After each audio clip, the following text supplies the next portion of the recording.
Hi everyone, my name is Bahar and I'm going to be doing the humanities lesson on basic parts of speech and the kite runner.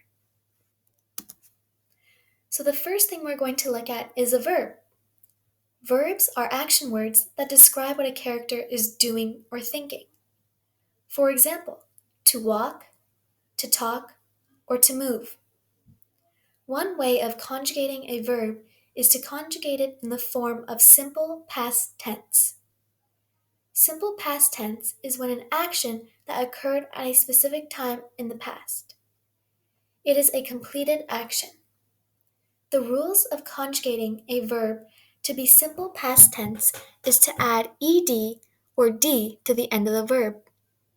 For example, my father molded the world around him to his liking. Notice the ed at the end of the word molded. It indicates that the verb is in simple past tense. Another example is Hassan and I climbed its branches and snatched its blood-red pomegranates. Again, notice the ed at the end of the word climbed and at the end of the word snatched. The next thing we're going to look at is the noun.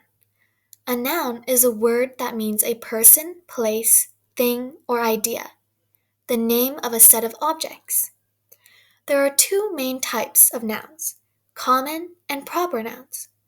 Common nouns are used more often, and common nouns are generic, and they do not refer to anything specific. For example, a book, pomegranate, a kite, a watch, street, or the city. Proper nouns are usually the names of things, such as a person. For example, Amir is a proper noun, and so is Hassan. My name is Bahar, and Bahar is also a proper noun.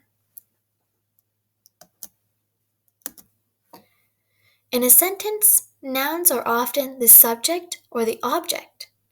When a noun is the subject of a sentence, they are the person or thing doing the action. They usually come before a main verb. For example, Bahar is running.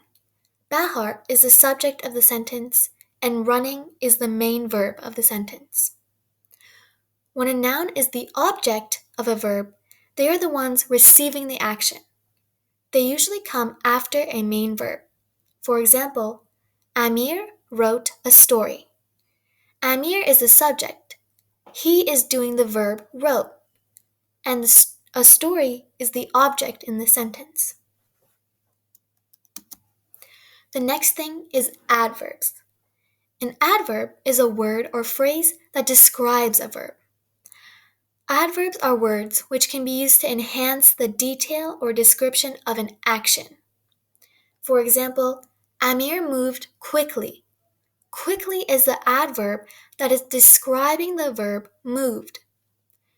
Adverb is also the result of the literal combination of adjective, which means a word that describes, and verb, which is a word that is an action. For example, we found Ali hobbling frantically across the floor. Frantically is describing the verb hobbling. Therefore, frantically is an adverb. Another example is I moved my lips soundlessly. Soundlessly is the adverb. It is describing the verb moved. Now we're going to look at some vocabulary in an excerpt from the Kite Runner. I'm going to go over each vocabulary word and I'm going to pause and I want you to repeat after me. The first word is wince. Can you say wince? Wince means to tense the body from pain or a touch. The next word is spare. Can you repeat spare? Spare means to keep from hurting or causing harm. The next word is scorch. Can you repeat scorch? Scorch means to dry out with heat or to slightly burn. The next word is nudge. Can you repeat nudge? Nudge means to push slightly or to approach closely. The last word is gleam. Can you say gleam? Gleam means to shine or give light. Now I'm going to read the excerpt, and each vocabulary word is highlighted in this excerpt in yellow. I'm going to pause after I say each word, and I want you to repeat it for yourself. We climbed the hill, making small talk. He asked about school, what I was learning, and I talked about my teachers, especially the mean math teacher who punished talkative students by sticking a metal rod between their fingers and squeezing them together. Hassan winced. Hassan winced at that, said he'd hoped I'd never have to experience it. I said I'd been lucky so far, knowing that luck had nothing to do with it. I had done my share of talking in class too, but my father was rich and everyone knew him, so I was spared the metal rod treatment. We sat against the low cemetery wall under the shade thrown by the pomegranate tree. In another month or two, crops of scorched yellow weeds would blanket the hillside. But that year, the spring showers had lasted longer than usual, nudging their way into early summer, and the grass was still green, peppered with tangles of wildflowers. Below us, Wazir Akbar Khan's white-walled, flat-topped house gleamed in the sunshine. The laundry hanging on the clotheslines in their yards stirred by the breeze to dance like butterflies. I'm going to go over the words again, just to review. Wince, spare, scorch, nudge, and gleam.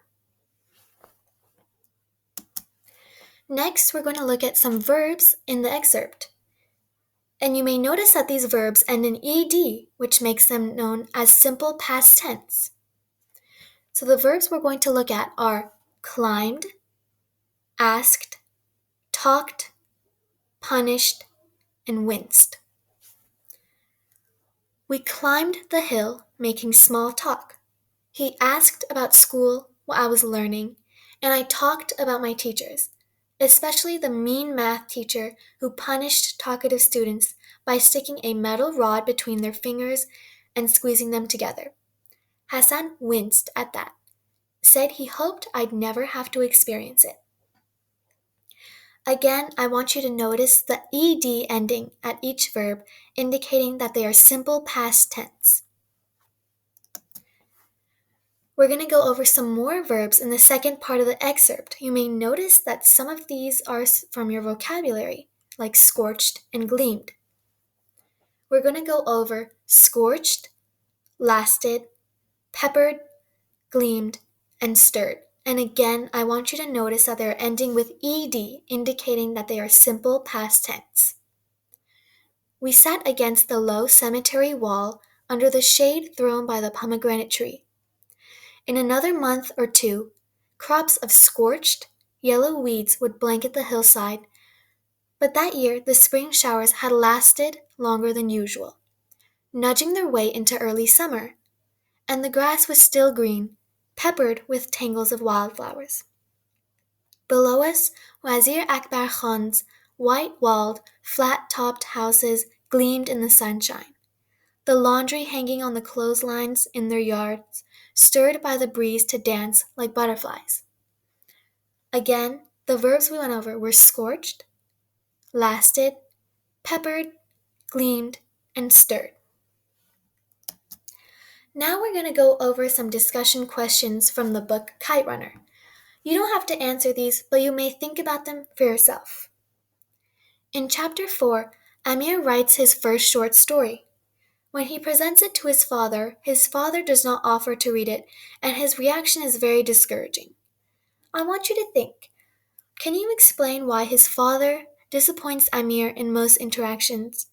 You may notice that Amir is always looking for his father's approval, but Amir ends up feeling disappointed. Why do you think that is? Next, how does this also demonstrate his father's continuous disappointment towards Amir? Why do you think Amir's father feels disappointed about Amir's behavior? I also want you to explain the reactions of the other two main characters, Hassan and Rahim Khan, who also read Amir's story. Were their reactions positive, critical, or negative? The second discussion question is later in chapter 4. Hassan asks Amir about a possible plot hole in his story. If you remember the pearl story that Amir reads to Hassan, Hassan has a question about the main character. Can you explain Amir's reaction to the criticism that Hassan gives him? Does Amir willingly take as Hassan's criticism, or does he dismiss it passively? And what does it reveal about his relationship with Hassan? How does Amir's reaction to Hassan reveal his relationship with Hassan? Our third discussion question is, in chapter 8, Amir mostly tries to avoid Hassan after what happened to Hassan. As we saw in the passage, why does Amir act the way he does the first time he talks with Hassan again? So after the incident that happened to Hassan, you may notice that Amir acts differently towards him. Why do you think he acts like that? Also, how do you think Hassan interpreted the event? When Amir changed his behavior toward Hassan after the horrible incident, how do you think Hassan felt? What do you think Hassan thought Amir's motivation to treat him like that was? Hassan might have thought that Amir didn't want to be friends with him again. And why do you think that?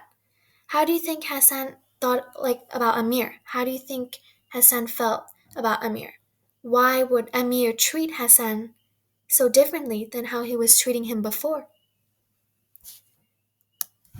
So that was the end of our humanities lesson, and thank you so much for listening.